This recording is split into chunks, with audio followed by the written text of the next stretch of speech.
I'm very angry about what's going on in the Johannesburg fire situation. Now, for those that don't know, because the media is deliberately misleading people, politicians are always saying things that try and confuse and mislead people. Let me break it down to you so you're...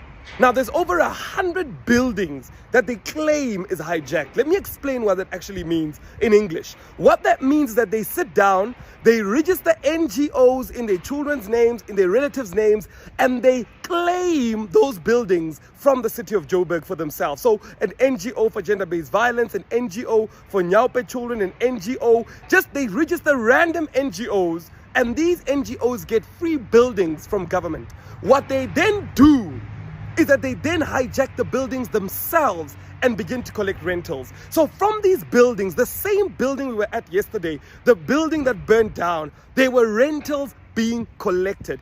People who lived in the area informed us that they were people who came in and collected rentals. Now, this is a building that's been given to NGOs. Why are rentals being collected? This is an actual building that somebody through an NGO owned, and then thereafterwards pretended as though it's hijacked, and they were collecting rentals. Now, when we did the calculations ourselves, the rentals were about 300,000 rand being collected every month in cash, because these guys would send in people with guns to collect rent from people that lived in there. And there's over 100 buildings in Johannesburg where this happens. Now, the media is going to act like nothing's wrong. The people are saying, you know what, it's foreigners, etc., etc. We know that there's a syndicate working. We know that political parties in the city of Johannesburg are allocating buildings to themselves through NGOs, making profit. In one of the buildings, 5 million rand is collected in cash every single month.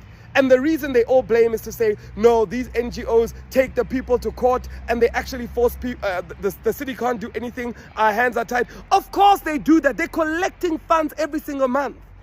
I don't understand why the media is not asking the people that are actually involved to find out what's going on. So there's a whole lot of corruption, and we need to open up our minds and actually see it for what it is.